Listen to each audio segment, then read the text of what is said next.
All right. Well, we're taping this at midnight Eastern time on Thursday. It is officially October 1st. Happy October, Oktoberfest, Tagen. All right. So the NBA Finals, Game 1 just ended moments ago. Both me and Eric watched it, and we've been kind of sort of on and off. Eric's been on and off paying attention to basketball, where I've been glued to the screen for the past 3 to 2 months that the bubble has occurred. So yeah, we are at the NBA Finals now. Eric, can you believe that we have an NBA Finals? It's great. Do I believe it? Yeah, eventually it was supposed to happen. But I'm glad that it's here. Yeah. I'm loving the fans in attendance. I'm loving the sound. I'm loving the how do you go about getting yourself on screen, like to get one of those slots? I think so. What happens is it's called this is not a sponsorship whatsoever, but it's like the Michelob Ultra experience, where you kind of have to sell yourself out. You have to take a selfie yourself with a Michelob Ultra and like kind of finagle your way into the system. And more than like, I should have been trying it. I should have, it's a once in a lifetime thing, but I can't bring myself to like buy a product and then use it just for a chance to be on an NBA broadcast. Like I something about like just the commercialism of it. But you know what's funny? I hate the fact that I've gotten used to the artificial noise, because it used to really you remember it bothered me at the beginning of it. It's a little tacky. I don't know. I was hoping they would just go off of, we just hear the squeaks, trash talk. The trash talk, them calling out plays, the pandemonium when somebody flops and gets the call in their favor. Which you can kind of hear, especially with a team like the Lakers, LeBron being super vocal. You can hear a bunch of it, honestly. But I don't know. I hate and both respect the fact that I can now kind of tune it out. Whereas when it was just beginning, it was very jarring, because now it kind of feels like the way they have it set up now, and I don't know how they do this, but the sound of the crowd, it just sounds like the crowd is in the home arena and they're just watching it on their screen. That's kind of the mental image for me, which I guess is a good thing, because in all reality, it's like the team DJ is playing yay or boo, just pressing a button. It's very kind of uncanny Valley Black Mirror stuff. But I think the fact that they have gone to such lengths to like even simulate. But at the same time, you compare it to what the UFC is doing, which they fully went complete no bullcrap.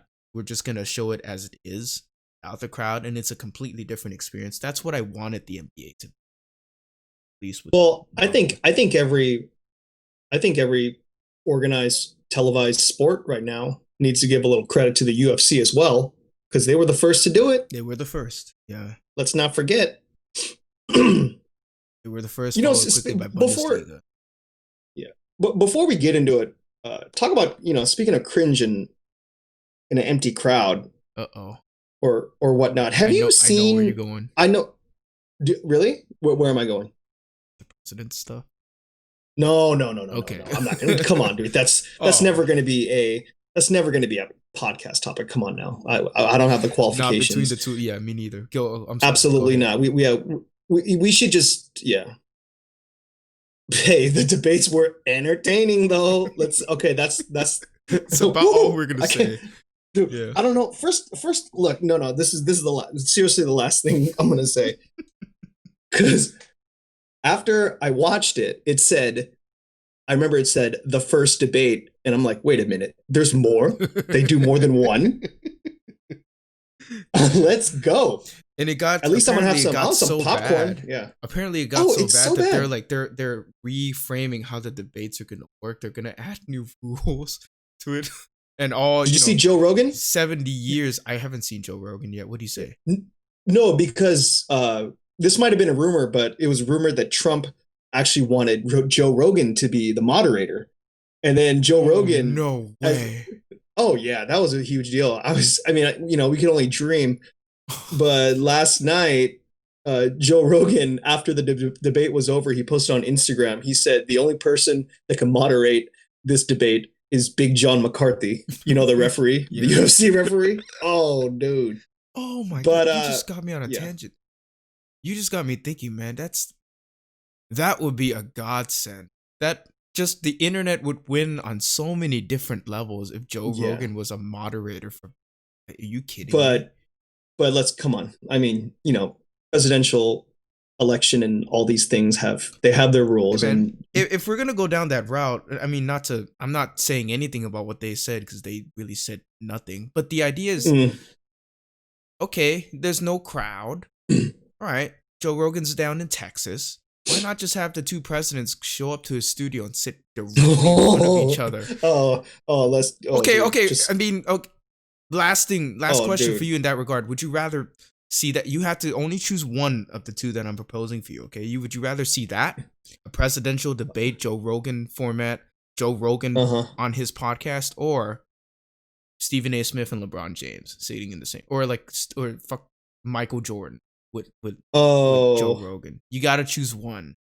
I mm, I would the presidential candidates. Come Oh on, my because god. that's literally once in a lifetime. It's just this time. Joe Rogan and Stephen A. got a lot of years left. Yeah. For that opportunity. But yeah, that was a fun. That was our political section of the podcast tonight. I want to thank everyone for listening. But it's over. All right, so let's Mm. get to some basketball points, hey?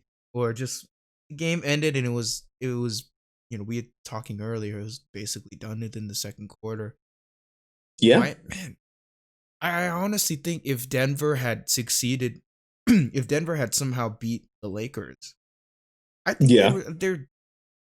I think the Lakers are where they are today with the Heat. And granted it's only one game.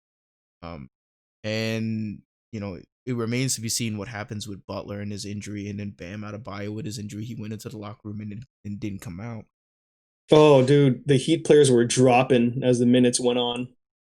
It didn't seem that way though. Because They were up double digits earlier in the first. in the first quarter, yeah. Yeah. But I mean, what's his name? Butler, didn't he injure his ankle at some point? Yeah, and he Like in kept the third quarter? playing. No. He Yeah. had some. I think second quarter, somewhere in the first half, the dude rolled his ankle, and he kept playing that stuff. Yeah. Yeah. On like, it was so annoying. I wish ESPN would stop having this kind of grotesque fancy with injuries, and they show it over from different angles. Like if it's an Yeah, ankle yeah, roll, yeah. like the nation doesn't need to see that. The world doesn't need to see that. Yeah, they keep doing it. I'll tell you what though, that Butler dude, that dude's got hard, He's tough. and he's one of those. I mean, he's one of those players. I bet that it probably rubs off. It's probably contagious to his teammates as well. That's probably why they got so far Think or made it about this far. the image, the total 180 degrees image shift that we have of him. Because Butler was viewed as a locker room cancer before the season started. There was a lot of talk, and maybe rightfully so, but you have to look at the cards handed to him. The last team that you can definitely say now he's never felt at home quite like this on a team, right? This is his baby, But the last team to be kind of what he wanted was the Chicago Bulls. Because then he went from them to the Minnesota Timberwolves. That was a disaster. And then he went from them to the 76ers. Wasn't the 76ers a disaster as well, right? Not exactly.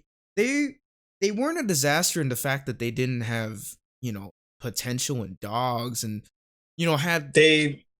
it's confusion within the organization because, they fired Brett Brown this year. And the fact that they just, to paraphrase Butler, they didn't have, no one knew what was going on within that organization, Yeah. So Butler, and because of that, because of the cards he's been dealt, we can say the same thing about Doc Rivers here in just a second. In fact, he's been fired. I don't know, Butler.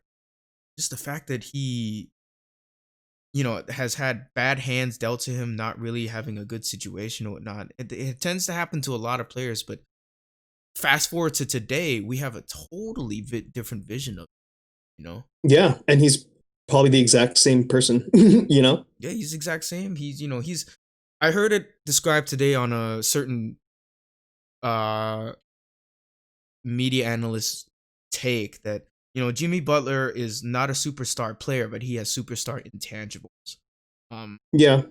To quote Skip Bayless, whatnot, and I'd have to agree. Can you think of other players that kind of mirror Jimmy Butler in the past that have they're not like, you know what I'm saying, not superstar talent, but man, like you want, if it came down to a game that mattered, you want that guy on your team in terms of intangibles. Oh, I don't know, Manu Ginobili. I couldn't think of it, but Ginobili, there's one. I don't know. Iguodala, who the Heat do have. I'm surprised they didn't use him more. They didn't throw him on LeBron as much as I thought they were going to. Oh man, you talking about the 2015 Finals MVP? I'm still salty. Yeah, you should be. He won MVP averaging like 11 points. You would think, because statistically speaking, I saw a stat that the best two LeBron defenders that have ever played. Now, I don't quite believe it because that list didn't have Kawhi Leonard on it. But statistically speaking, whenever you throw Jimmy Butler on LeBron James or Iguodala on LeBron James, his field goal percentage goes down from 54 to 40, 45 or whatnot. It was just like 10%. Damn. Kind of more so than Deshaun Stevenson from the Washington Wizards. I'm kidding. Do you remember that? Oh, Eric, you got to explain what that is to kids. Who Deshaun Stevenson is. He was just a basketball player. He played on the Wizards, and they met against the Cavs damn near every year in the playoffs. And he was matched up with LeBron, and he kind of just trolled his way to being relevant. But hey, he did win a title though. He was with Deshaun Stevenson. He was with the Mavs when they beat LeBron. Right? Yeah, in 2011. Yeah. So 2011 to 2020. Yeah. Yes. Okay, which, by the way, I didn't do any. I didn't do any research on like the Heat because we both, you and I, share the same prediction of who's going to win these finals. But in what? I did see that in the. What do you mean? Well, like who's going to win? What, by how many? Like what do you have the series at? Oh, you want to go there? Before I saw game one, I predicted 4-0. 4-0, like clean sweep. Yeah. For me, I think gentleman sweep, or maybe 6 if the gentleman sweep. It might be a gentleman sweep. You never know, because by game 3, the Miami Heat will wear their white jerseys, hensing it's a home game for them, so they might have like more crowd. Participation. Participation, crowd motivation. They're feeling that home energy being in Florida. They'll actually maybe wearing, because home jerseys are usually the white color jerseys, right? Yeah, I mean you can't measure, you can't really explain crowd momentum, but maybe they'll get their one in perhaps game 3. If not by game 3, you're demoralized all the way already, so you're just going to have to give it up 4 games. But what I did look up earlier, I was just kind of bored because, LeBron James and Anthony Davis are on the same team. You can argue that they're the, top 5 in the world. Yeah. Arguable, right? In the world, they're the best. I think they're the best right now. Pretty objective. Yeah, I'm saying like they would be ranked in the top 5, both of them. Sure. In duels, right? And like all time. No, I'm talking about them individually. Like right now, if you were to rank the top 5 NBA players, they would both be in there. Yes. So during their playoff run, I looked this up, and their combined points per game was 55.5, right? Which is pretty crazy for a duo. That's some Kobe Shaq type stuff. And their combined field goal percentage is 55.1. That's like half the scoring, right? Can you say that again? What does that mean? No, I was just saying like the past 3 rounds before they won, because I was doing research of their stats before the finals, like before watching game 1, right? And them combined together averaged 55.5 points per game. Yeah. and their field goal percentage was super efficient at 55.1, which is wild. Man, that's to combined. And so not them individually, Yeah. combined, they combined a 51% Yeah, they're both. Yeah, both them average together. That's exactly what you think of when you think of a team with Anthony Davis and LeBron James. And this game was a clear-cut example. Because why? Yeah. Even when the Heat went up, right? I mean, they had composure, in the first half enough to kind of turn it around, kind of itch, because they were down double digits at one point. They were down 12 at one point in the first quarter.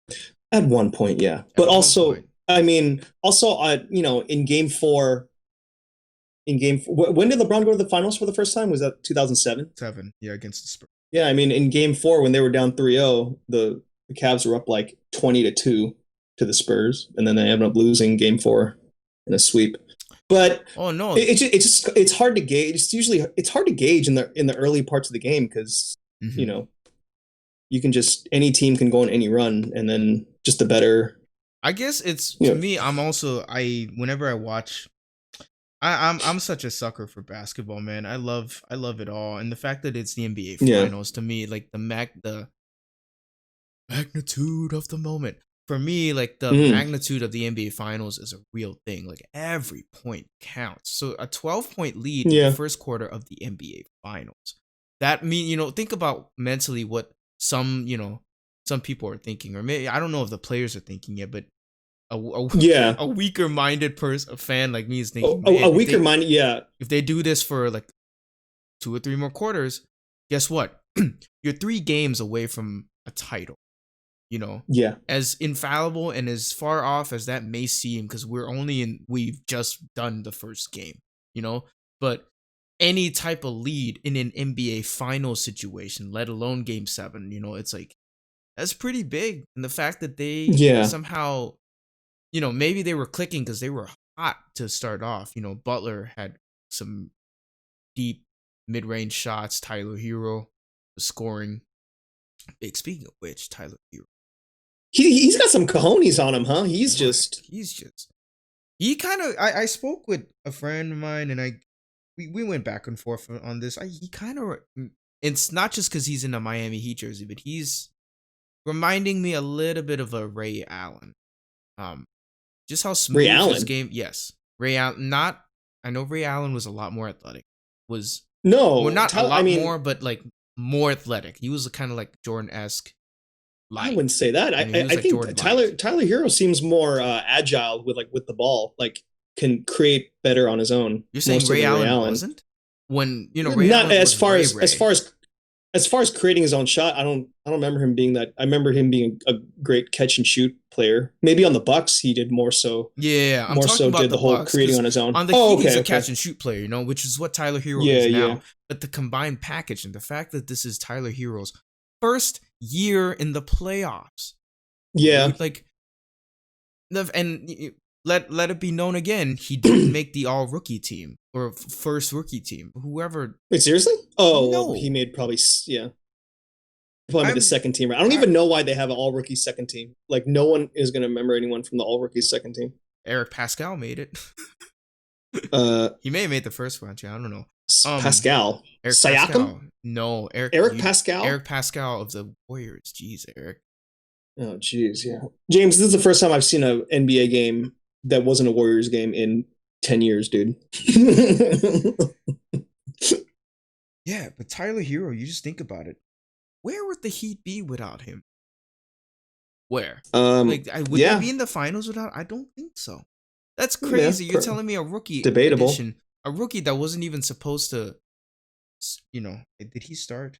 No, he doesn't. He comes off. He didn't start. No, he had 14 off the bench. Kendrick Nunn had 18 off the bench today, and he was kind of breaking down.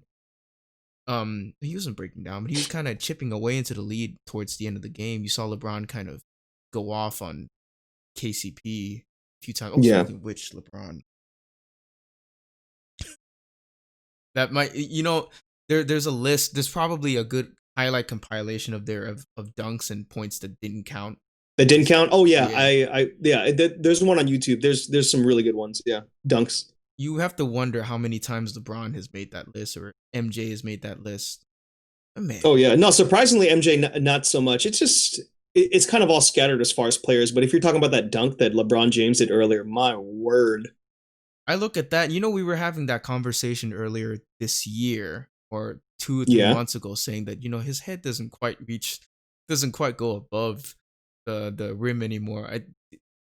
it's pretty there. I He can think it's still still definitely at the get rim. you know, he can still definitely get his nose or ear caught in the net.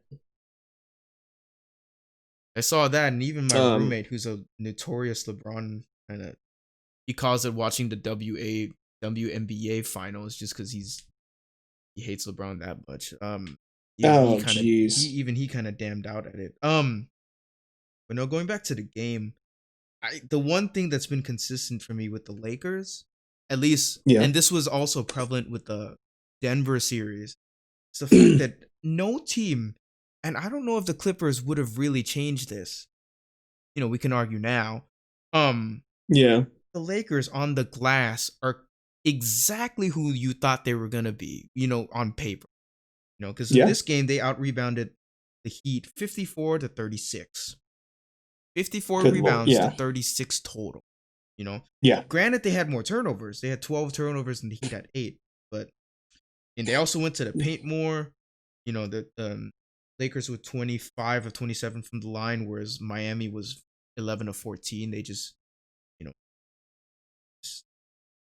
that just tells you who, the team on paper that we're seeing. You think Anthony Davis and LeBron James on the same team, they just feed Davis. They just kept feeding him. Yes. Players would cut, and Davis would cut as well. And that's just Davis. That's normal for Anthony Davis.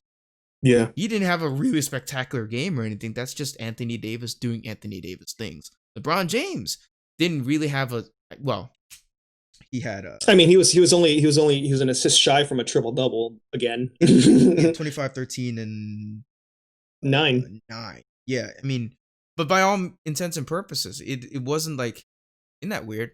We hold LeBron to such a high, like a triple double. Yeah. Is not, because I mean those are already great stats already, and that's just like that seems like such a, Yeah, but it seemed like the team was clicking well too, because KCP knocked down some good jumpers. Danny Green knocks down some pivotal jumpers. Dwight Howard had eight assists. How crazy is it, man? I texted you this earlier, and this was probably the angle we wanted to really kind of get into. Just the fact that it's 2020. Okay. Yeah. This is wrapping up a decade's worth of misery for the Lakers. Sans Kobe Bryant's death, sans Kobe Bryant's last appearance in the finals, the Lakers' last appearance in the finals in 2010. Yeah, the Lakers' last appearance in the playoffs in 2013. Yeah, and that was without Kobe. Kobe had he'd injured his Achilles, or not. They had Dwight Howard though. They had Dwight Howard, and then he was Charmin. He is nothing like that. Points wise, he's not really showing up on the board quite like that. Yeah, but Dwight Howard. I'm sorry, I'm dominating the stuff that with the takes of this, but man, Dwight Howard. No, it's fine. How, I don't know. I can't help but feel good for the guy. I mean, I feel good that he accepts that he's not going to be a focal point on a team anymore.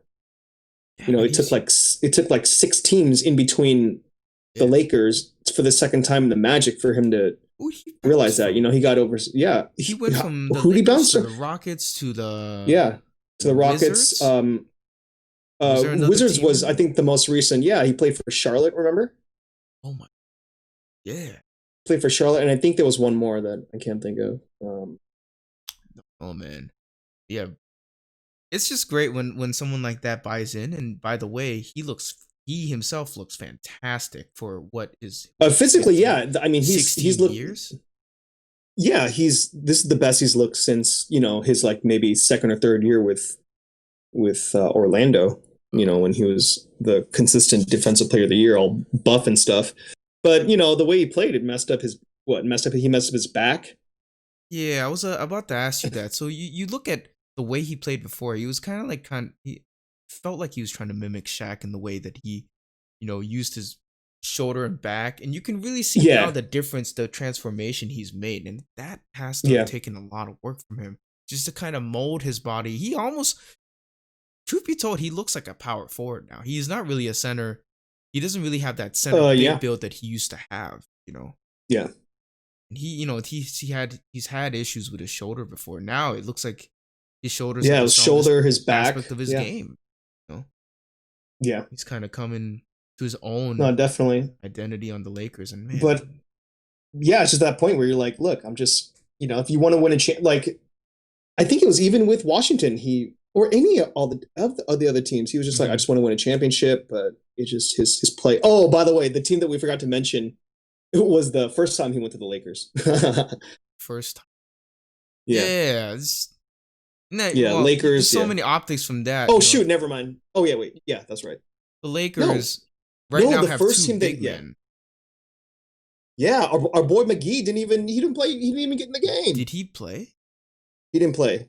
I think he was the only Laker that didn't play, unfortunately. Damn. Well, because I know he jacked up he had some kind of like injury against the Nuggets, but maybe not required because I think Dwight Howard at this point is actually he's a starter now, dude. Yeah. Frank Vogel's actually starting him in games. There was a point in the season where Dwight had borderline DNP minutes. You know, he just wasn't. Now he's like DNP. What? Did not play. Oh, DNP. Okay. Honestly, I didn't even know that stood for that. Yeah, DNPs or whatnot. It's just like, yeah, Dwight. He's just come so far, and I feel like the other player that he's not in the finals. But Melo this year, I think with the Blazers, kind of accepted that role as well. The only difference is Melo's a lot more offensively minded. I feel. Oh yeah, Melo's still getting buckets. We saw, the Lakers pick up Jared Dudley and Dion Waiters. Those two. Did they really need those players? I feel like if they'd have, I feel like the Lakers should have picked up Melo this year. I don't know. I mean, come on. It would have been. I mean, hindsight's 2020. Looking back now, it would. Yeah, it's hindsight's 2020. But you pick up certain players to, in an off chance that maybe somebody gets injured. Also, they need to pick. I'm pretty sure Jared Dudley's a lot more affordable than someone like Carmelo Anthony. Yeah. Also, Jared Dudley did play tonight. Him and JaVale combined for a total of 1 minute in the game. Interesting stat to sleep on. Man, you're cruel. So but back to what we're here. Continue what you were talking about the interest, the whole. Oh, the whole. Because you started with Dwight Howard. Yeah, starting with Dwight Howard. This is 2020. In 2010, if you'd have told me Rajon Rondo, this has been said over and over, but Rajon Rondo, Dwight Howard, LeBron James playing together on the Lakers in an NBA Finals situation. Oh, and by the way, having Anthony Davis, who at the time, 10 years ago, was this kind of frail, little skinny, but recently minted NCAA champion in the Olympics, on the Olympics with the team with Kevin Durant, Kobe Bryant, LeBron James, Chris Paul. Yeah. Man, I don't know how I'd react in 2010. Back then, Anthony Davis, he was very good, but just not, I don't think they were even in playoff contention back then with New Orleans. But, Rondo, LeBron, and Dwight Howard, they were on teams, consecutively, their teams were, first, second, and third in the East every year. There was a point in time, right? Yeah. Pretty much, the Cavs, Celtics, and Magic. You texted me something about how, Nike had really hyped up the whole Kobe versus LeBron matchup in 2009, right? Because they were so cool. I think, was that 2009? Yeah. Was that 2009? 2009, yeah. It was 2009 when Orlando would Jameer Nelson, Dwight Howard. Yeah, because they was on that team.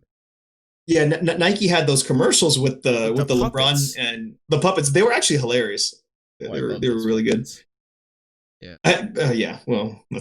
So they did that. They hyped it, and I think LeBron ended up losing. Was it the semifinals when he met the Magic? I think he lost the conference final. Okay, yeah. And there's that, and then Kobe went on to win 4-1. And okay, let's take hypotheticals for a second. I still think Kobe would have won, but I still think Kobe would have won against LeBron, but how would that series have gone down? Because LeBron did have some, for whatever we say about the Cavs team that, you know, encapsulated the first go around with the Cavs that LeBron did have. Yeah. Right? So he had Mo Williams, he had Anderson Varejao, he had Zadrunas Ilgauskas. Ilgauskas, yeah. Didn't he have like Donyell Marshall? Remember Donyell Marshall, the Golden State Warriors legend from the 90s? Yep. He also had Shaq at one point. I mean, that's we don't need to talk about that. He had Shaq. Yeah. I remember the press conference. Shaq said, "I'm here to get a ring for the king." Yeah, Anyways, how do you predict that season? How would you have seen that series going down? Similar, 4-1, 4-2. Really? That Lakers, Kobe was pissed, coming off losing to the Celtics 4-2 the year prior. That was, I mean, you could say that was their best team. Well, no, 2010 I thought was a better team, but even though they were essentially the same team, they were too ready. And LeBron, like early LeBron or early playoff contention LeBron, that was kind of that he literally carried his team. He was that was a combination of his peak athleticism. I don't want to say peak athleticism, but when he was there, with some skill, and he took the initiative to just take over. Like it was that LeBron was something else. Yeah, but that's still my favorite version of LeBron because what I think you're talking about and what you're referring to is the fact that he played like a guard, like a legit kind of big guard, this bulldozer guard that you could not stop. The kind of guard that he had that infamous dunk on Kawhi, on Kevin Garnett, just like no regard for human life. That version of LeBron. Oh yeah. It'd have been interesting to see that version of LeBron versus Kobe. Yeah. But everyone says it over and over. Like one person can't win a championship. The optics, though, it's interesting because you said, Nike was hamming it up, was kind of hyping it up. I remember where I was when they were facing off. It was so sad. I was at a Warriors camp. The Warriors had just re-signed Corey Maggette, and 2 years later they would sign Kwame Brown. That was the absolute low point of being a Warriors fan. It was in 2011. They signed Kwame Brown to at least north of $4 million over 2 years. Oh, geez. Also, if for those that are listening that don't know who Kwame Brown is, just go on YouTube and search Stephen A. Smith Kwame Brown, and you'll have a great laugh. Yeah, if you're having a bad day, Kwame Brown. If you're having a bad day at work, certain coworkers annoying you, or maybe you think you're not doing a good job at your job. Yeah, just type in Stephen A. Smith Kwame Brown. Forgot that Kwame Brown played for the Warriors. I forgot about that. It's a video from 9 or 10 years ago, so it'll look old. The resolution will be bad. Stephen A. Smith has more hair, and the fire and wrath that he brings on this poor number 1 pick with small hands, it'll make your day better for sure. But Rajon Rondo, that's another player in the early 2010s that I was a huge fan of. I was a Kobe guy and I was a Warrior guy, but this guy Rajon Rondo, how sneaky he was. I don't know if I've ever seen anything else like it, because that kind of guard, not even Chris Paul, the way he kind of jukes out his opponent.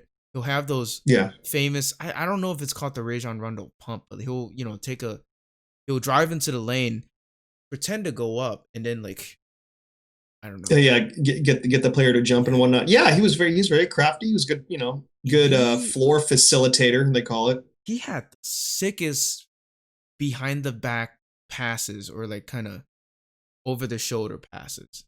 In my opinion. My God, that guy was. I mean, I take his behind the back passes over Rajon or over White Chocolate. Jason Williams? That guy.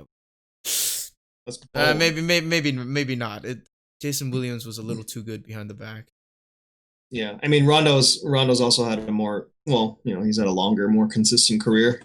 He had more to work with, But Jason Williams, you remember, he won a champion. He was a champion with the Heat. Yeah, with the Heat. Yeah. People forget. Alonzo Mourning, was he also on that Heat team? Yeah, Alonzo Mourning, Gary Payton, Dwayne Wade.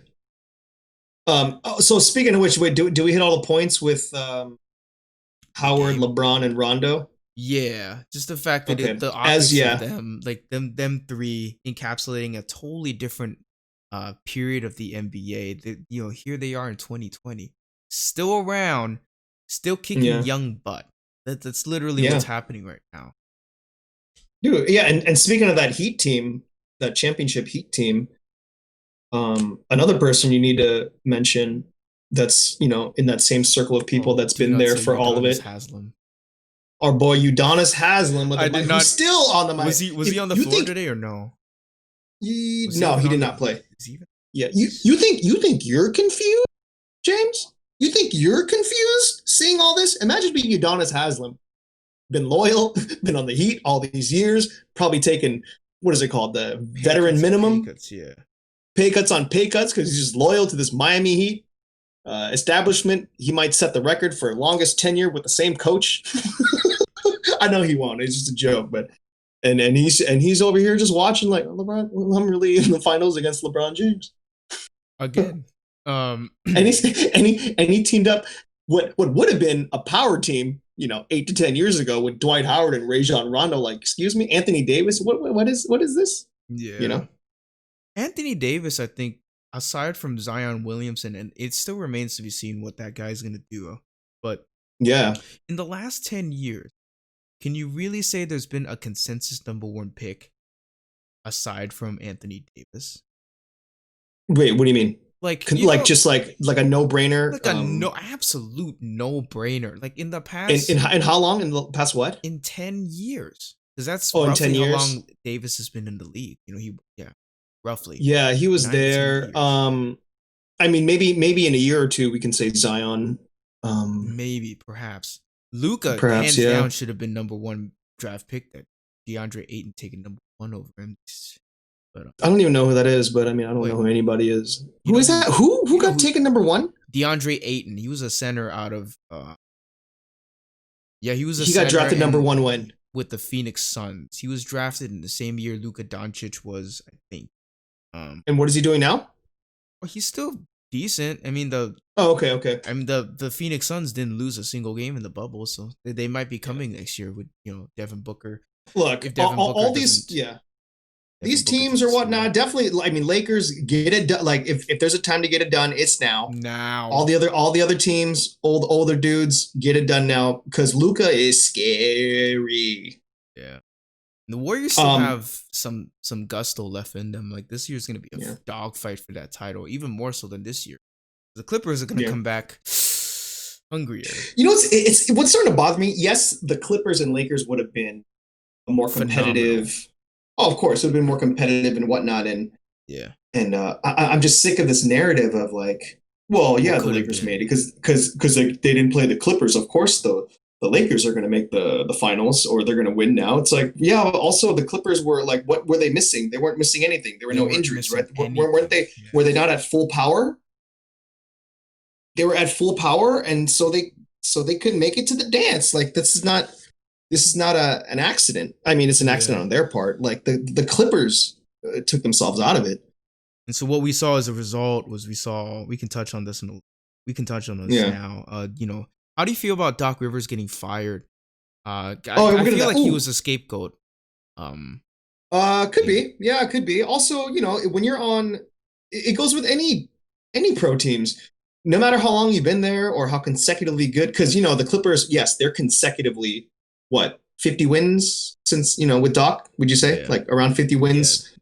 Usually top four seed, pretty much. make it to the second round of the playoffs. Hmm. After Oh, so many years, you gotta like you know. But yeah, scapegoat. Yeah, could be well, the because reason I say that is because it felt like, well, now these are takes that I've kind of compiled in my head, but yeah, it felt like someone had to pay the price for what happened, and it's obviously you're not gonna trade Kawhi or Alway. You're not. Yeah, I think it's too much. yeah. I think the riskier, It's badder move probably would have been to move players around, like trade Lou or yeah, Montrezl Harrell away. But man, the fact that Doc Rivers, this quality coach, like yeah. You know, were they not favored to win the championship? they were absolutely Earlier? favored. They were, yeah. The Clippers. Yeah, the Clippers. All yeah, the you couldn't get the media to stop talking about the Clippers. You know, every single interesting. media Yeah, point, yeah, everybody had the Los Angeles yeah. Clippers. I feel like that's also. I mean, to your point, I think that's taking away really from Denver as well. Just how great Denver was, even in the series that they lost to the Lakers. They You can, really, yeah, you could say, yeah, they were, yeah, they really you can gave say. the Lakers like a not even run for their money, because this feels, when you look at the Denver Nuggets, this feels honestly like a inversion of or a combination of John Stockton and Karl Malone mixed in with what the Spurs were earlier, earlier in the 2000s. This is what I'm Yeah, seeing. yeah. Because you see, Tony Parker, Jamal Murray, different athleticism levels, obviously, and you see Jokic and Tim Duncan. But what remains to be seen with the Denver Nuggets is who will be their Manu, or who will be like the third. MPJ, Yeah. Michael Porter Jr. That's debatable. Well, they got time to build. So I'm seeing It's just, what's up? Yeah, what? No, go ahead. I see LeBron. He had a post game wall right here. It's saying, because you saw. I don't know if you've paid attention to like the last closing minutes or whatnot, but he was a little upset with his teammates or whatnot. And it says here, Okay. LeBron says he's refused to let up tonight because of 2011 finals loss. And he said, "Shit's quote unquote shit still burns me to this day." Yeah, he's winning this. Yeah, day. He's that's I just we just want a little just give him an excuse, give him an excuse to be great, like Michael Jordan said, and after I heard that, I took a personal. That has become such a meme to the point where people are sending I took a personal memes to me who have never seen a lick of basketball in their life. Yeah, but they know about that. Yeah. You know what's wild is so LeBron plays with Anthony Davis and Rajon Rondo. And throughout the playoffs, LeBron has averaged more rebounds than Anthony Davis and more assists than Rondo. Is that wild? Or what? They just keep coming up with these stats. Like we saw like the 3-pointer stat. LeBron is second all time. Wait, second second in 3-pointers all time. In the finals, in the NBA finals. Of course, number one, he's never going to catch up to. But yeah, no. Steph Curry with 121. I didn't even know Steph had that many. And Klay Thompson at number 3. number 3. LeBron James is literally sandwiched by the two, like the Splash Brothers. Just like how he just like dominated him the most. Oh yeah. Poor Bron. Yeah, LeBron. And we also just got a report that Dragic has a torn plantar fascia. I have no idea what that means, but that does not sound good. Well, you and I both, because I don't even know who Dragic is. Did he play for the Heat? He's the main point guard for the Heat. He's the white guy. He's the feisty guy. Damn, that's a blow. That's a blow to this series, because you at least you just saw a player go down one by one, kind of limpy and whatnot. Did you see Rondo with his Academy Award nominated performance? I think he got hit kind of near half court, and he kind of just like bent over and stuff. I was like, oh man, just give him the award. I mean, that guy's old. You can kind of give it to him, but oh yeah, man, this sucks. Yeah, I hate to be like kind of fresh take like this, but man, seeing players go down, I don't like it, because it reminds me of freaking last year or the first year the Warriors won. All the what ifs. It's gonna come out. That's gonna be like what ifs. Take, but yeah, it's all. I mean, it'll be there, but I mean, yeah, those stories are going to be remembered by the few. But what's always laminated and in permanent ink in the history books is who won the championships and whatnot. One thing I did want to bring up, since we're on the finals, about how much of a bummer it is that these finals are, they play in Orlando, right? Is that where the bubble is? Yep. Jeez, dude. Orlando. Can you imagine a Miami, going from Miami to LA, like LeBron playing his old team, going like that first game in Miami? Do you think they wouldn't? I guess they would boo him since the championship situation. They boo him, right? They definitely boo him. Why? Because I think all of Miami Heat fans think, okay, man, if LeBron, if he really wanted to, could have stayed with the Heat, and they really could have gone to however many NBA finals in a row. it's conceivable, it's feasible, right? That they could have gone to 8, 9 straight. Yeah, you could say maybe. You know, with the healthy Udonis Haslem, yeah. Come on, dude. Udonis Haslem is the 2010s O'Donnell Foyle. Do you remember O'Donnell Foyle? Speaking of Warriors legends, yeah, I love him. He's great. Good pass. I wouldn't say he's a Warrior great. He's more. You know what? This is probably one of the only situations where he's more so a legend than he is a great. Udonis the Donald Foyle of the 2010s. So there's that matchup, and then we talked about this earlier. Can you imagine the Thunder and the Rockets going back and forth to their arenas? Oh, that would have been insane. That would have been insane. I mean, more so just when they go to OKC with, Harden and freaking Westbrook on the same team. I don't know. Chris Paul going back to Houston, the team that almost. Oh yeah. That was. Oh yeah. Never mind. Yeah, that was another. Yeah, it was a trade. It was a two-way trade. Yeah. Chris Paul for freaking Russell Westbrook. By golly, if the Rockets had stuck with Chris Paul and not traded Clint Capella away, we're going way off the NBA Finals now. But man, there's a ton of series. There are tons of series, or at least one or two that we can think of in this NBA playoffs that would have been insane. Like, for example, Miami versus Indiana. Yeah. Again, with that whole TJ Warren thing, that would have been incredible to see. Would have been nice to see the Lakers. Just didn't matter. Denver and the Clippers, just to see the dead silence and the dread and misery of the Clippers choking a game 7. Now, okay, I don't want to dig on the grave or whatnot. Okay, well, Clippers, do you think it's a worse choke than when the Warriors choked the NBA? In your opinion? I've asked you this before. I was gonna get into here. I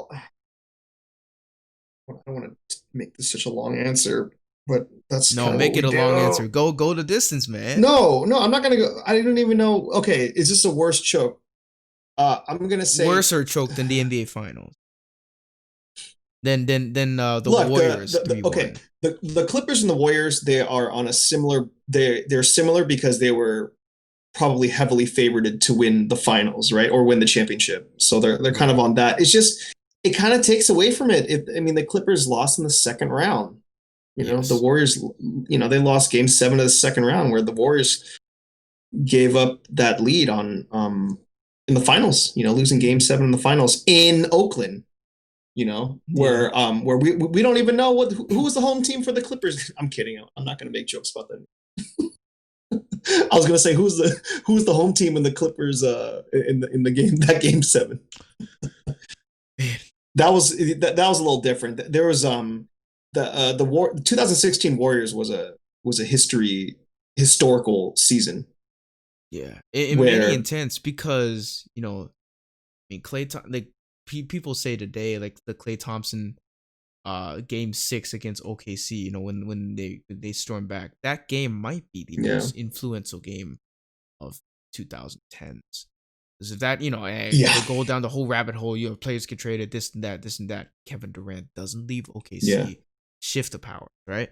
No, but I think in that, I still don't think it's a worser choke, because you don't think that what? I don't think all these because the recency bias of this choke, the 3-1, the Clippers choke, I don't think that's worse than the Warriors. Why? Because it's exactly all the points that you're saying. It's a historical team. This is the team that changed basketball in the 2010s. Changed and molded it to the point where kids are molding their game after it, right? And they have a 73-9 season, followed and led by unanimous MVP Steph Curry, the player that changed the game. First time and still the only time unanimous MVP. Came back from a 3-1 deficit to who I really thought objectively were the better team in Russell Westbrook and Kevin Durant and Oklahoma City Thunder. They had figured the Warriors out at that point. Steph Curry had come back from injury in that playoff series, because you remember he got injured against Houston. Then he came back against Portland, had that monster game in Portland. You could see Paul Allen, rest in peace, his face, Yeah. all that. And they were one game away from being the objectively the greatest team ever. Oh, the greatest team. Yeah, The it would have been greatest hard to team argue. Yeah, ever. would Game have been hard to argue. changers, things that we've never seen before. And this guy, LeBron James, took that away. It was, you could, and I think it's a worse choke job because they had Draymond Green come back, but psychologically they were just beat, at a certain point. Yeah, but yeah. That's do you want to hear my glimmer of hope theory for the Heat to win the finals? Does it involve injury? No. Okay, give me it. So do you remember? So the Heat lost, right? They lost pretty bad. Sure. It's do you remember? Speaking of, it's only game one, but speaking of the 2016 Warriors, do you remember the game one of the finals against the Cavs? I think the Warriors won by 20. They won pretty easy the first game. I just remember the first game specifically. Sure. Because they won. It was an all around even team effort. Sean Livingston was the highest scorer in the game. I don't know if you remember that. I think he scored like 20 points or 21 points or something. And I'm like, what? Sean Livingston? Mm-hmm. And by that time, I'm already thinking it's over.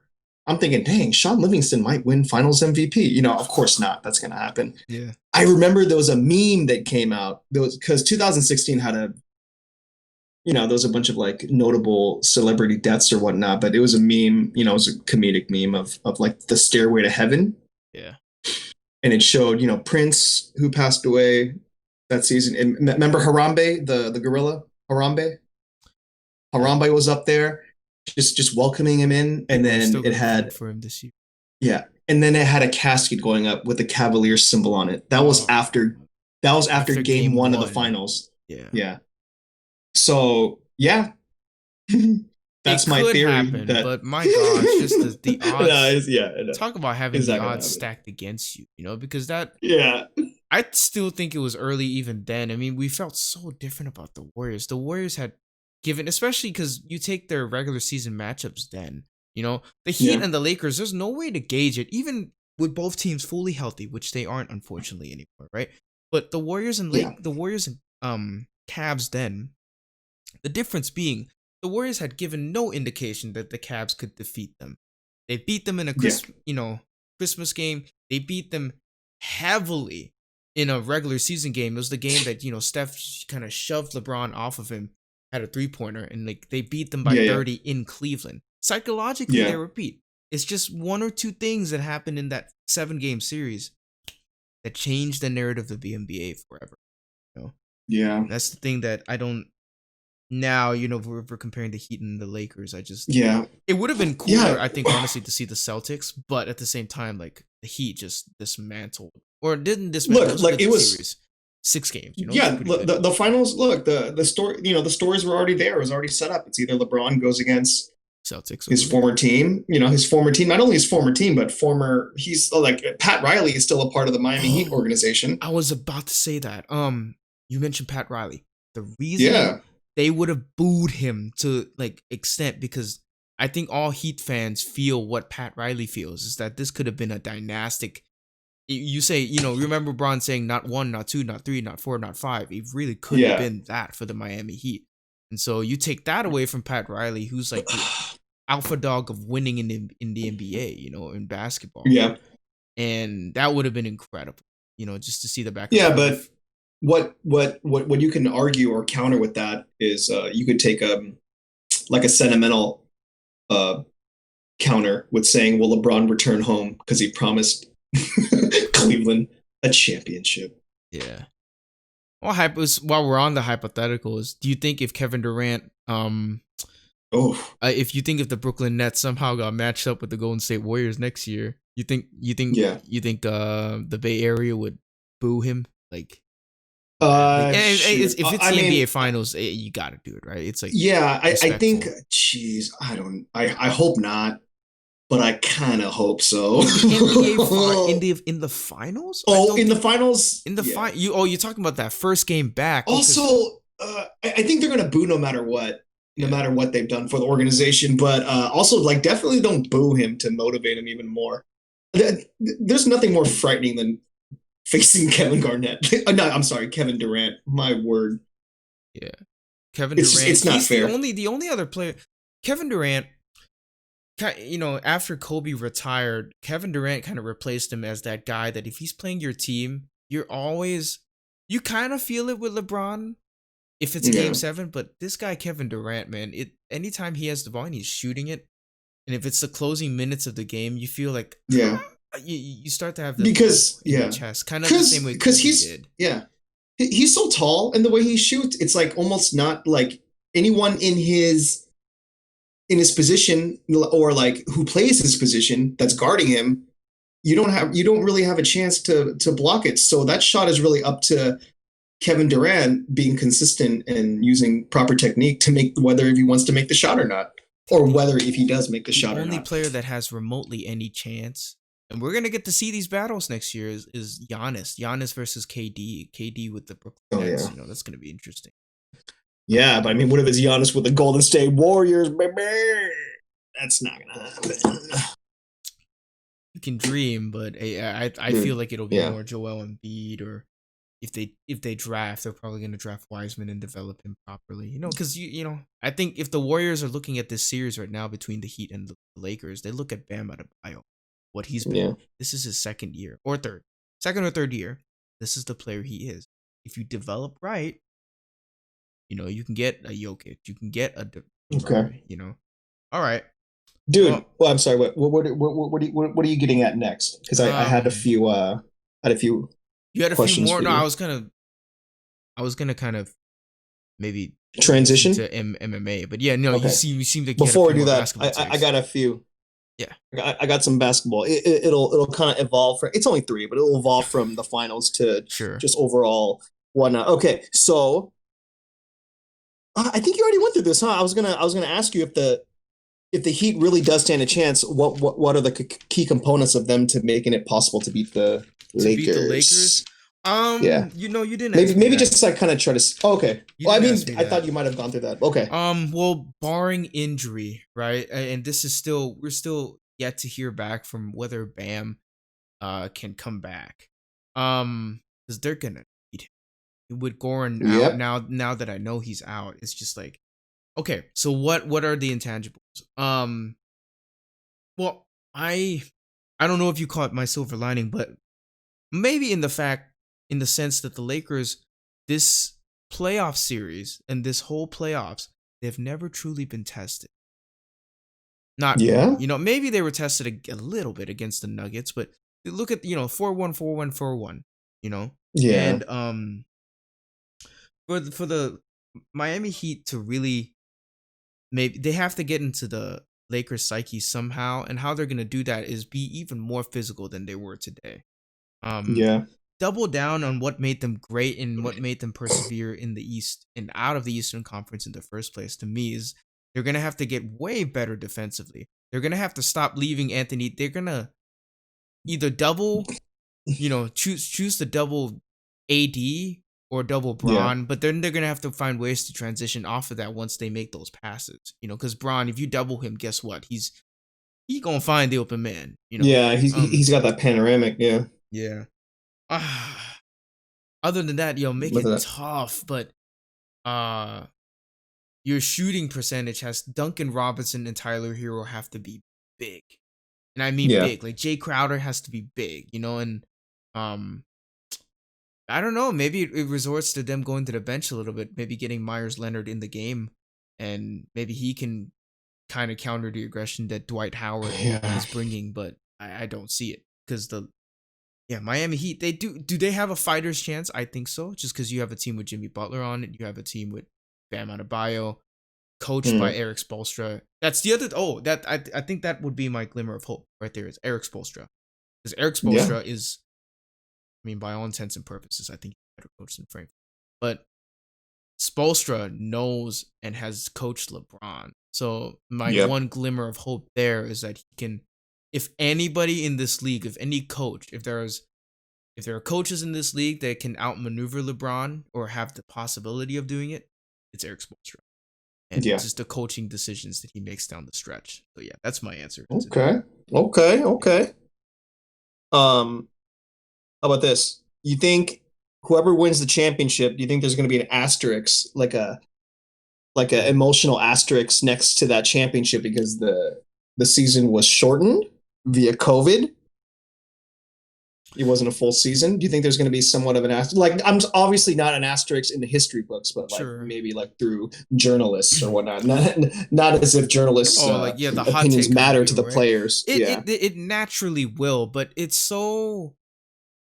If you really look at this playoffs, there have been so many conflicting narratives that would conflicting kind of narratives and viewpoints that would kind of counter that asterisk to a point where people would concede. Because, and what do yeah, I mean by that? Because the one of the predictions going into this playoffs and into the bubble experience as a whole, and I found to be true for the most part, sans the Lakers, and which is why when the Lakers, and okay, let me say the point first. The point was that a lot of people made was that the bubble would favor younger teams. And yeah, so far, that's been true. That's been yeah, completely that's been a myth that's been, this is a once in a lifetime situation for younger players. This is Tyler Hero's first playoffs and he's having to do it without a crowd, yeah, jesting him on. He's these younger players um or a bunch of these, the younger players and the veterans combined, they don't have to get on a plane to get to a game. You know, yep, that does wonders. The whole yeah, travel, taking travel out, taking the crowd out of the situation, it favors younger teams, younger, more athletic teams, because that was the whole thing, right? About the bubble opening up again. It was a race of see who could be more athletic, who was in shape, who had been doing their push-ups and sit-ups, who had been in yeah, shape, game shape or whatnot, right? So it favored younger teams. yeah, But look at the Lakers. They're probably the oldest team in the league, right? yeah, You got LeBron James, you got yeah, yeah. Dwight Howard, you Rondo, got Dwight Rondo, Howard, you yeah, got, you know, yeah, a core of older players, and you have the oldest player in LeBron James being, yeah, that core. So if there's ever an asterisk to this whole playoffs run, it's that LeBron James surpassed the narrative that people were throwing yeah, at them. Not to say that it was an overwhelming prediction that younger teams would be favored, but we saw the Clippers get dismantled. We saw the Clippers get broken down by a younger, more, maybe I don't know. Maybe the Clippers probably aren't more. No, I think Denver was. Denver What, more was. athletic? I think down the stretch, yes, they had Gary Harris fresh. They had Yeah, I MPJ. mean, They had Jokic. yeah, Jokic, really, Jokic was marvelous. Yeah, Jamal Murray. They had Torrey Craig. They had Millsap, and these yeah, guys were running all over the place. The yeah, Clippers, and yeah, I think in a long-winded way, I guess, to answer your question, the asterisk will be that younger players were supposed to win, but LeBron James said, no, I'm yeah. going to do it, So But if there's any asterisk, yeah, it's a good asterisk. This was the playoffs that wasn't supposed to favor older players. Now, granted, he had all that rest, right? It's perfect for a guy like LeBron James. It's perfect for a guy like Anthony Davis, you know, who's yeah, had injuries before, and LeBron James, that was basically load management gift from the basketball is a gods. He's gift. Yeah, LeBron yeah, James, he the fact that yeah, he had 2 or 3 months off with his family. It's great, yeah. you know. But I would have thought performance wise, it would be even better because you would imagine these are pro athletes. Why wouldn't they take this time? They obviously have time to heal up. They have all this time to train and get a tip top shape, just be at their absolute best Yeah, before for the arriving to the playoffs. bubble. Yeah, Like, if there was an asterisk, it would only be because of a shortened season. But you were getting everyone, fully healed and ready to go. Even Zion, remember, Zion was a little wobbly before it still the pisses me shutdown. off what happened with him. It still pisses me Yeah. off. What? So, but Yeah. yeah, No, you raise a good point. That see that I believe for the most part we're seeing that fruition now. The Lakers were great before COVID. I yeah, really thought they were head and shoulders But there was that whole thing. The Clippers were gonna give them a challenge either way, because matchup wise, they matched up well with the Lakers, which is why many people were disappointed by that. Yeah. But man, that's another point too. The fact that players had rest, that's another reason younger players were favored. Yeah. You saw a team like Phoenix go undefeated in the bubble and still not make the playoffs. It's just, yeah. So all that, I think, if it is an asterisk, it's an asterisk that actually makes it greater. It's a rare asterisk, not like the injury asterisk or anything. This is an asterisk that if does exist in media circles, which it will, I for one think that it actually it makes the champion look that much better. It's kind of harkening back to what Giannis said going into the bubble. Like, this is the most difficult. This could be the most difficult and greatest championship you could ever win because of the situation, because of everything else that has gone on. You have persevered. Yeah. I mean, not only tip-top shape, isolation. Yeah. From the world. Isolation in terms of a lot of opportunities isolation that they've never missed out on. Isolation isolation as far as not having to deal with the crowd, just playing basketball. It's straight up.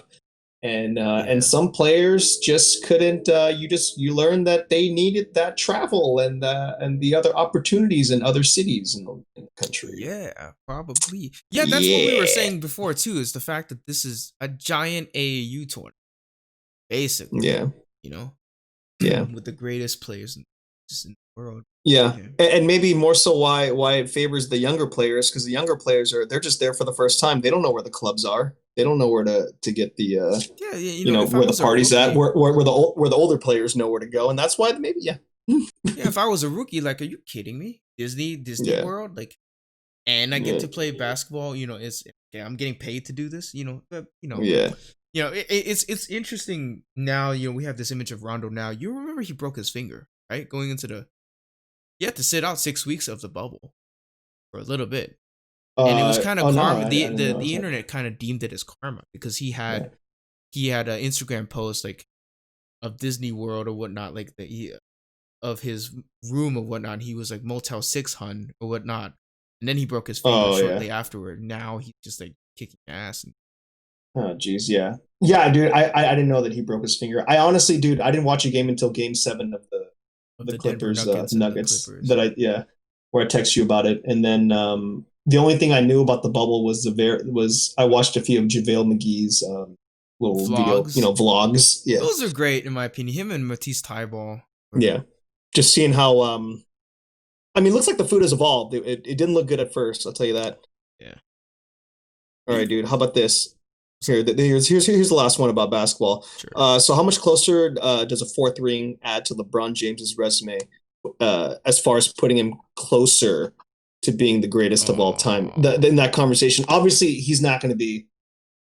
He's never going to be a clear-cut choice to be greatest of all time. But like, what, man? You of all people, what is like this up? Like, what is it going to do? A 4th ring, Because come on, dude. There's 3 rings is kind of, first of all, it's hard as all hell to win a championship. To win one, yeah. Yeah, to win one.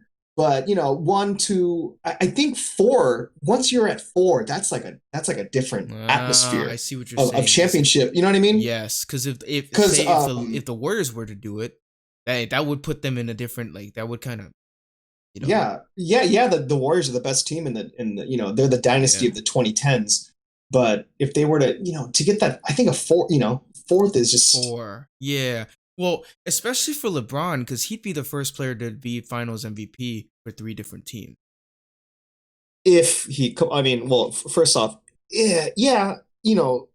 outside. Wait a minute. Well, okay. Are you saying they might give it to Davis? It's feasible. Because usually 90% of the time it's the higher score. The highest scorer of the winning championship team. Yeah, they could. I don't know. Let's say it does. Yeah. 4th championship let's say does. Let's say LeBron wins and he wins his 4th Finals MVP. Yes. In 3 different cities. In 3 different cities. No other player has ever done that ever. Yeah. That's why again, going back to the Clippers, it was such a big deal because Kawhi Leonard was competing against LeBron for, those were the optics, right? He had a chance for to that be chance, like as well as LeBron, and he could still do that. By the way, it's not a foregone conclusion. I feel like people are entirely overreacting to a blown playoff series, but it's you raise an interesting point, a fourth championship, because that kind of puts you in like, the Spurs won 4, Tim Duncan won 5, Kobe won 5. How many did Magic win? 5? Magic won 5, yeah. 5. Bird won. Magic 3. Won 5. Shaq has 4. Yeah. See, yeah, 3. It's 3. It already means a lot. The list. Yeah, it's just the list gets so much exponentially smaller. Yeah, and I'm only saying this. Look, no disrespect. I just, for whatever reason, teams from the 50s or the Celtics, early Celtics. I'm not. Come on, like the league had like 9 teams. Like, of course you're. I mean, I kind of don't, obviously, because we weren't even alive. We don't know. Do we even have footage of back then? We don't have footage of Will's 100-point game. I wish we could. Yeah, but it's hard to use those as arguments because because we go by what we've seen. Yeah. So I never put those in. I don't even know those players from back then. But you scared me for LeBron, because I thought you were gonna bring up the age-old useless debate between LeBron and number 23, LeBron and Jordan.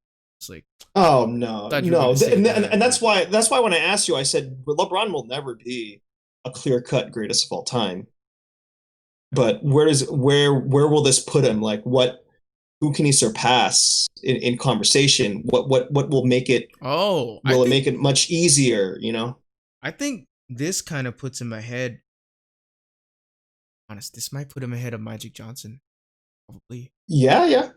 Ahead of Magic Johnson, LeBron, and that's a player with more championships than him too. Yeah, correct. You could but the difference is, you take all, stats, right? But the fact that LeBron, they think about what the 2010s has been in terms of basketball, man. It's been unprecedented, the amount of super teams that have occupied this decade. Yeah, you've got the Miami Heat, you've got the Celtics, who are still competing, right? But then you also had, OKC, who's supposed to be something else. You had the Spurs. You had the Warriors.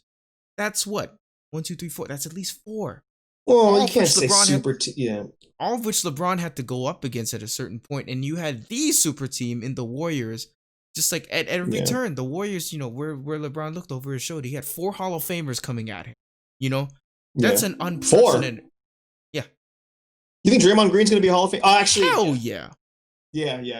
Really? You don't think he's a Hall of Famer? I'm only questioning it. I always think about stats initially, but I also got to remember that this is, because Draymond Green is a consecutive triple single. He's also defensive player of the year, man. Or nominated. He never won defensive player of the year. Yes, he did. He did? Yes.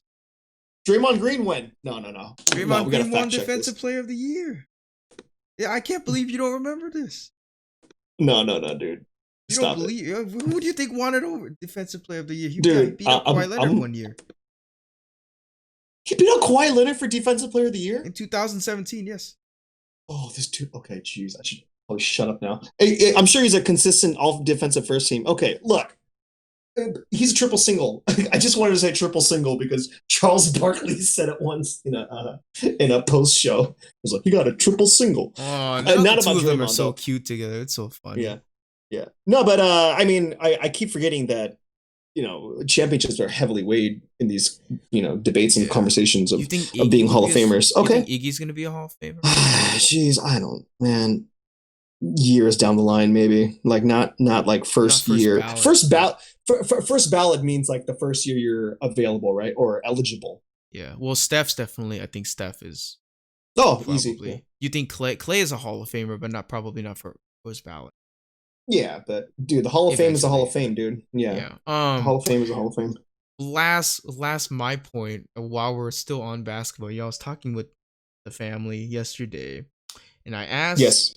We kind of got to talking about basketball, which, by the way, it's still amazing that in 2020 they're still somehow paying attention to basketball, because this was a Wait, team. who? Like your parents? Yeah, my family, basically, all three Oh, of okay, them. okay, And okay. the fact that, you know, growing up, I could never even get them to watch, to talk about basketball or whatnot. Now they're like asking me a bunch of questions, right? But okay, so the topic went Yeah, to basketball, and we started talking about the Warriors. Obviously, it's a Warriors family. And I had them name off, my mom and dad. I had to name off a bunch of Warriors champions in the past 5 years, yeah, and it took. I'm not gonna say who, but it took a certain person 10 people. They named off 10 people yeah. before they named Kevin Durant. Like, and I had to Oh, remind him okay. too, like, hey, you're forgetting someone. No, oh yeah, that's another 7-footer. Andrew Bogut, yeah, he's another 7-footer. He was a good warrior. Well, He's you said she. You just accidentally said she, so I'm guessing it's your mom. Yeah, Was it Price? could be either one or two. I'm not gonna confirm that because they might. Okay, I don't know. fine, fair. Yeah, but it kind of harkens back to the debate of whether the Warriors crowd will boo Kevin Durant heavily or whatnot in playing for him. It's just weird that Um, my own family, was very reluctant. Now my dad was obviously like, "KD, woo!" My why dad was wouldn't all you about be? it, but The most I've never felt so selfish what? and when the Warriors had Kevin Durant, that was You just never felt so unfair. selfish. I felt no, it wasn't just self. It was Just like this is just a spoiled. this is a cosmic thing, like This can't be. Thanos with Yeah, the this can't Infinity be Gauntlet. real. Like, when you saw, and it became real for me when I saw the banner, like "Welcome KD." Yeah, It's just like you were yeah, driving but by just Oracle. yeah, just growing up watching basketball. From like let's say '95 to like 2005, Mm-hmm. pretty consistently. Like the Warriors were just they were tough. Yeah, hard to watch. And they were fun though. All right. So that pretty much concludes basketball. Why don't we transition a little quickly to Mm. maybe talk about the whatever the heck happened this past weekend. The fights over the weekend, yeah, Yeah. UFC. What was it? 258. It's 257. Uh, One of those. Yeah, Israel Adesanya versus Borachin. Is that his name? Borachin. Borachin. or as Adesanya would say, Pohachina. Oh man.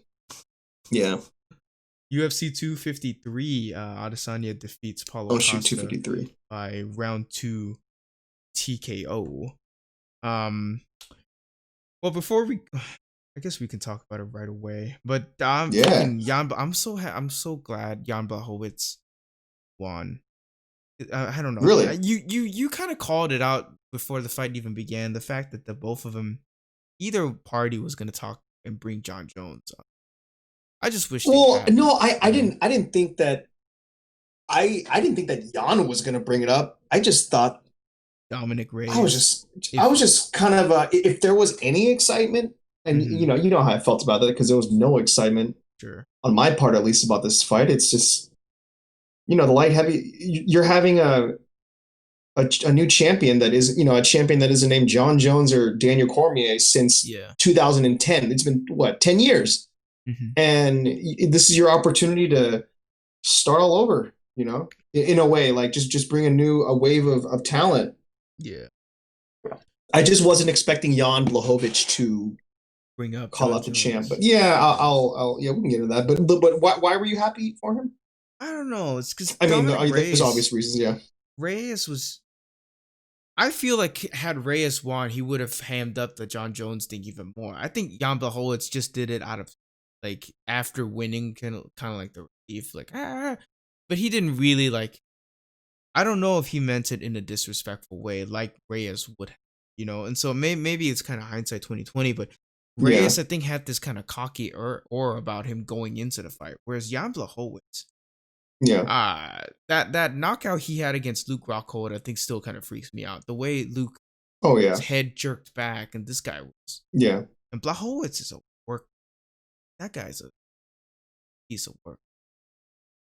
Someone made a good point. One of the MMA guys, they were just like, you can easily put him in a movie as a bad guy. Like that. Yeah, like that European bad guy, like his look and everything. But he's a super he's like a super nice dude. Yeah, I just like that about him. He's a good fighter, and he like the way he's just, you look at his body type, it's hard to fathom, even if you're if you're like Dominic Reyes or Johnny Walker side, the fact that this guy's a hard, like, stout fighter. He's just a good old fashioned. Yeah, he's got a very similar body type to Glover Teixeira. I don't remember him. He was the guy, he beat Anthony Smith recently. Like, it was just a beating. Yeah, it was controversial because they were like, Anthony. Yeah. They should have stopped it. Yeah, Glover. Yeah. I mean, Glover Teixeira's MMA old. He actually once challenged John Jones for the title, but kind of a similar body style. And Glover, I think he's still top 5 in light heavyweight division, which just goes to show how shallow the field is in the field of competition. Yeah, you could say shallow, but I say shallow. Obviously, they're talent. These are amazing, talented fighters. Whenever I knock fighters, it's never because of their abilities or their heart or how determined they are to be, the best. I knock them on relevance and what they do to make themselves interesting, which just hasn't been done. And I follow the sport just, enough to know who's interesting or who's trying. And that's one thing about Reyes, because you brought it up, Reyes, he seemed a little cocky, right? Yeah, it was cocky, and it was a lot of kind of entitlement because he came really close to beating John Jones. And when you do that, most news outlets will argue that he won, probably more so than they would say John Jones. Mm-hmm. And when you know that you almost beat the greatest fighter of all time, maybe there's a little sense of entitlement. Entitlement that you deserve a title shot or a rematch, but there's a confidence that might come with it. I'm not saying that it did, but you might feel like I just went toe to toe with the greatest of all time, and now I'm fighting Jan, who's a really good fighter, but this should be doable for me. Yeah, and perhaps he paid for it, thinking that way. And I don't know. I'm trying to not sound negative this whole time. It was still, but it was a foreshadowing, honestly, of what was going to happen. Yeah. I mean, Reyes is begging for a rematch constantly, which he deserves a rematch. Yeah. It's arguable. He deserves a rematch, but I remember when John Jones made that he officially vacated the belt, moved on to heavyweight. And I remember Reyes going as far as saying, he's a coward. I think John Jones left. Yeah, it's because he doesn't want to fight me. Yeah, would rub you the wrong way, it's like, okay, I see you're a competitive guy and you want this fight, but he's gone. But also think about what you're saying before you say it, because if he's leaving the light heavyweight division because he doesn't want to fight you, but he's going to go ahead and fight Alistair Overeem, Junior Dos Santos, freaking Derek Lewis, Francis Ngannou, Stipe. Yeah. Yeah, just stop, dude. Have some self-awareness or whatnot. But yeah, I get it. He's a UFC fighter. He's a UFC fighter. He's one of the best in the world. Yeah. In his weight class, and he's a competitor. So I can see why he did that. But you gotta move on. You gotta keep the division moving. Which was another mistake by Jan also, because he has opportunities to. He should have called out Santos because what's his full name? Santos. He's ranked number one contender right now. No. Light heavyweight. He's supposed to fight Glover Teixeira. He fought Santos. He also fought John Jones. It was a close fight, but he like messed up his knee. Not Thiago Santos. No, it's not that either. Oh my god, how can we not? And if we're stumbling on light heavyweight contender's name, it's just because of how. Oh, jeez, this is rough. Santos versus Thiago Santos. Yeah, Thiago Santos. So he should be the clear-cut number one contender. He was, supposed to fight Glover, but Glover caught Corona. But I feel like Jan could have. He should have taken that opportunity to be like, hey, this is my belt now. I'm the king. Yeah, I think I know what you're getting in now. So what you're saying is, sans the fact that John is gone, hey dude, like try to call out your own weight division and create some like upward momentum, like Yeah, forward let's not momentum put in any your more. own. Yeah, You know, stop because beating a John dead Jones, horse. yeah, John Jones is he's gonna be a troll no matter what anyway. Like if whoever wins this fight, he's gonna tweet. You know, he even tweeted like, "Should I go back and get my belt back?" He's gonna do that no matter what. Yeah. Just like don't confirm what he's saying or don't confirm his trolling by calling him out when he already left. Yeah. Yeah, but it should be interesting. You know what's next, and they haven't confirmed anything, but I think Jan Santos should be next. That'll be a good fight for sure. You know, you speak about light heavyweight and how like kind of dead in the water it was. Middleweight was kind of that, and you could make a, you know, moving into the main fight. Middleweight Yeah. was kind of that way for a little bit, you know. Was it? Sans No, Costa man. and Adesanya, and you know, like I know, yeah, Kevin Gastelum or whatnot, but like middleweight's weird because I mean you have a clear cut Israel Adesanya, right? But like Yeah.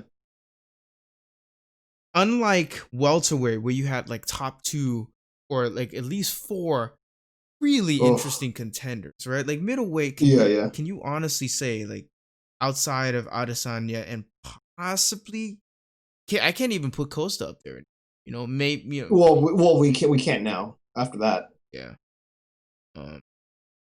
There's still see. Did you notice that he called out Adesanya called out Cannonier, Jared Cannonier? Sure. I think Cannonier's like number 3 or something, but he still has to fight Robert Whittaker, who's a former champion. Yeah. And I'm sure the reason why Adesanya didn't call out Whittaker is just because he also handled Whittaker fairly easily. Mm-hmm. Yeah, I mean, yeah, there's still him. There's still Cannonier. There's still Yoel Romero. Man, I don't want to see them fight again either. Dude, they should just do what? Yeah, go ahead. Sorry, I really think that fight between Romero and Adesanya was some deep foreshadowing to this fight. Because the more I thought about it, the fact that Romero, you know, he's been kind of a relentless, reckless striker in the past. You know, he's really kind of he's not. No, he's not. Costa is that way. Costa's that guy.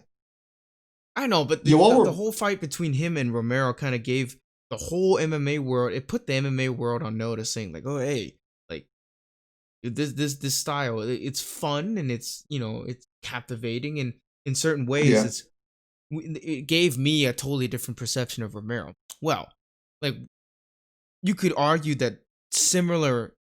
Wait, I think the Romero fight and Adesanya fight that went to decision, right? Honestly, he didn't get knocked out. That was that was decision. that will be voted like, you know, most boring title fight. That might be the most perplexing. Yeah, but the fact that I think Romero, I think the people at the time were saying he was, you know, he was messing around. He really wasn't being serious, but I think that guy was stumped, just like Costa was. Like decision. Well, how do you get in? How do you close the distance on a guy whose leg kicks and kickboxing is so dominant? Yeah, like master in the stand-up, definitely. And I think that's what Costa was trying to do. I think Costa really was trying to figure out, like, hey, quite honestly, how am I supposed to do this? I'm gonna eat a bunch of leg kicks, right? But then eventually I'm gonna figure out how to get inside him and maybe freaking pound him or ground and pound him. But he also didn't throw a whole lot of punches like we thought he was going to, you know? Yeah. What's your take on that? Like why is, you know, the greatness of Adesanya and just how awkward he is to fight, was that really it? Or what else was going on there? It's because you can be reckless and sprint in and, you know, try to get a knockout, Costa has good stand-up, but when you have someone like Adesanya is an example of just superb technique of how to manage distance. He's just far enough. He's just far enough to leg kick you. He's just far enough where you don't want to even, like, let's say you try to jab him and he'll counter you. Mm-hmm. You know, you miss, he counters. You and now you're questioning yourself. You're like, oh, so now it just becomes this dance, and now you're just timid to throw anything because you know that whatever you do, he's gonna just come right back or dodge your punch. Yeah. And punches missed punches that are missed are way more tiring than punches that land. You know what I mean? Mm-hmm. And yeah, he was just confused, and Adesanya just slowly but surely, like it was scary because watching that fight, like you just saw it happening. You saw Costa slowly slowing down and crumbling, and Adesanya is just like he already had him in his he already had like him programmed in his head, like his what he could do, like his movement. He already had him studied from that few minutes of them engaging. My goodness. Yeah, it was a total. It was a total destruction of what I thought was gonna be like a fireworks kind of fight, which it was just for one party. You know, just the fact. But it's also Also, kudos to the UFC. I mean, I thought it was that way too. I mean, kudos to the UFC and the fighters selling it that way for us because that's what we all expected. Costa had given you no indication, but then again, like, who has he fought that's been remotely close to? Yeah, well, he's got. As far as the stand-up, I can't say, but as far as names, Yoel Romero, he beat him, even though that was also not such a great fight. And being undefeated is a great selling point too. These are two undefeated fighters. You know, they were. You know, as they say in the boxing world, someone's O has got to go. It went sword and flew all the way back to Brazil. All the way back to Brazil. So looking ahead, yeah, we got two main interesting ones, or a couple actually. You're saying something about Holly Holm fight next week. Oh, she does? Yeah. That should be. Wait, who's she fighting? She's fighting. Yeah, well, yeah. She's fighting Irene Aldana. Okay. I mean, I'll watch it. When is that? Is that literally next weekend? Yeah. That's next weekend. I love that the UFC just has to pump these out because they have a deal with Disney to have however many scheduled events, and we're getting it every weekend. This is amazing. This didn't used to happen, huh? Because like fights every Saturday, basically every Saturday. It was common for fights to be to have scheduled events in consecutive Saturdays, but they would do that every once in a while throughout the year. But never quite like this. More not like this. This is like round. So you can get like there were times where I don't know if they were up to 3 fights within a week, but remember they would have an event on like a Tuesday. Yeah. I'm like, what? Yeah. Let's see this fight card. Okay, so Irene Aldana. Yeah, never heard of her. Ranked number 6. She has looks like as far as notable wins, Betch Correia back in 2019. Never heard of her. Durandame fighting. There's 2 bantamweights. Is she? Durandame? Yeah, Durandame is fighting on that card. Juliana Pena. Juliana Pena. Okay, yeah. Okay. Oh, Durandame's going to 1. Oh, she's at 135. Jorgen De Castro's fighting. Good thing. Who? Jorgen De Castro. He's fighting heavyweight co-main for that. Oh, okay. Look, if I don't know who that is, but if you don't have a Wikipedia page, I ain't taking the time to look you up. He's just like boy. He's just very big. Okay. Well, good. Well, just like in the light heavyweight division, I believe like the number 6 guy, I can't pronounce his name. He doesn't even have a Wikipedia. It's like, come on, you can't have a top 15 and one of your fighters doesn't have a Wikipedia page. I mean, it looks like a cool. See, the luckily for Holly Holm, she's always 1 or 2 fights away from a title shot. So. Yeah, women's bantamweight, right? So women's bantamweight. Amanda Nunes at the very, very top. Man, I really wish Cyborg would come back to UFC. So it's unfortunate what happened. No, she's dominating elsewhere. She's dominating elsewhere. Fight to be made. Still her is what Nunes. You think so? You want to see a rematch? Yes, I absolutely want to see a rematch. I do always. There's no doubting with Amanda anymore. I think the only hope with Amanda is that she walks away undefeated. She doesn't let just some young punk like beat her to it. You know, I kind of hope she that she doesn't. goes out Yeah, kind of like the king of cringe. The only difference is like she's not cringe. no, she's like she's scary as shit. All right, so there's that. Yeah, Marlon Morales in the next week. Okay, nothing. Corey Sandhagen. Yeah, these are just. I mean, but then there's Korean. You got Korean Zombie Chang Sung Jung versus Brian Ortega. There's some black blood there. Oh yeah. Right? Oh, that's gonna be a big. It seems very. Seems very. That's what they're selling it up. Yeah, but definitely. I mean that's a clear cut. Let me see. That's a number one contender fight right there. Oh, really? At featherweight? Oh, I mean, I'm not saying it's not an official number one contender fight, but whoever wins that fight is coming out as the number one contender. Oh man, now it's really number 2 and number 4. Oh yeah, I'd love that because he has he's challenged Jose Aldo for the title back when Jose Aldo was invincible. Yeah, Jose Aldo he did something that made Korean Zombie's like shoulder pop out. Oh. So his shoulder didn't work, and the way Jose finished the fight was he kept leg kicking his shoulder. Oh man, that is savage. Yeah, dude. So the next pay-per-view event, oh goodness, is gonna be is oh my word. Yeah, there's some good fights in there too. I mean, you got we're gonna have Paul Harris. You got is Khabib, man, that night he's winning no matter what. He's win, but come on, man. He's got Islam Makhachev. He's got another fighter in his camp. Like he's got the boys, yeah. He's got the boys with him, man. Volkov, freaking heavyweight thick boy. Islam Makhachev, yeah, that's his. I think that's Khabib's. He's a relative. Okay, yeah, okay. He's very closely related in his camp. But yeah, the next pay-per-view is including my favorite fighter. Yeah, it's Khabib. Oh, I wish we didn't go through this. Oh man, I can't take it. Oh, and look at that! In the early prelims, his freaking, I think a cousin of his is also fighting Unar Nurmagomedov. He's also undefeated. What the hell at bantamweight? Who? Khabib's just winning that night, man. Look at that. That's like that's 3 fighters in his camp fighting at various levels of the UFC. He's just winning. Yeah. Well, and and another very much so hyped up dude is I mean, I don't know if they're related. Do they even train together? I'm just assuming because their names are Zabit Magomed Sharipov. Magomed Sharipov. That guy. Magomed. He's fighting Yair Magomed. Magomed? Who are you talking about? Magomed. Is this the same card? Is this the same It's the same card, yeah. It's that super I don't know how he makes 145, but he's on that same card too. He's fighting Yair Rodriguez. Oh, he's gonna destroy Yair. Good grief.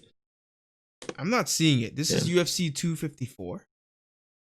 254. I'm also, I mean, you're looking on a different website. Is this the main card? It doesn't show on the main card. It's under the category of announced bouts. Okay. I'm also looking. I'm looking on Wikipedia. I don't know where you're looking. I'm looking at Google. But anyway, yeah, that's the next pay-per-view. That's a great night. Oh, but no. I'm looking at the time frame right now. It's gonna be 2 p.m. What the? 2 p.m. Eastern. Oh, I may have to take it off. Dude, you're gonna take it off. I may have to take off work for that, son. I love.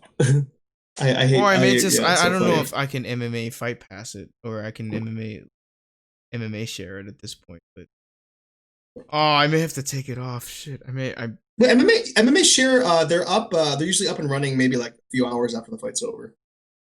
Oh. Also, I mean, you literally can't look at your phone. Don't check your text messages. Don't even talk to your coworkers. Oh, this is gonna. This is terrible. I forgot that it was in Abu Dhabi. But why the hell was that fight on their time? Come on now. I don't know. Oh, they're probably fighting. That probably means they're fighting at like 6 a.m. So should be a little considerate on their part too. But they should also just think about the fans. What about the fans? I don't know how I feel about this being at 2 p.m. Oh well. Either you complain, either you make complaints to the UFC and they hopefully change it, or you just or just take one for the team and conveniently call off sick. Yeah. I'm not gonna do that. I'll probably MMA shirt. Yeah, that's Khabib versus Gaethje. It's gonna make Eric go into a panic attack. Yeah, I mean, the fight card Okay. isn't as deep. I mean, I think you might know of these guys better than I do, but Who? I know the older people. You But know Robert Whitaker. You know Volkov. You know oh, Robert Whitaker's fighting in this one, huh? Yeah, he's the co-main. He's Oh fighting yeah. Jared Cannonier. Yeah, that's Oh Cannonier. yeah. The Cannonier versus Whitaker fight. That's the Cannonier. That's right. Yeah. I don't yeah. want to. Yeah, I don't want to give too many opinions yet because I feel like this could be a podcast episode. Probably. Yeah, just looking ahead. Just looking ahead. All right, that pretty much wraps up this podcast. Yeah. So if all of you that want to listen, if you got a little excited hearing us talking about UFC 254, we're just gonna leave you with that. You're gonna have to tune in the next time we preview a UFC event. The next time, hopefully, no one tests positive and no one tests. That's funny, dude. This whole podcast we've been talking about sports. Not once have we mentioned like actual coronavirus or like testing. It's just kind of become maybe not testing. I did mention Corona with because Thiago Santos was supposed to fight Glover, but Glover tested positive for Corona. That was how it. sports have done it, and the NBA bubble they've done it successfully. So no one has tested positive. So all wins, man. All wins. All right. Because at the end of the day, there's a winner and a loser, but who always wins? The fans, baby.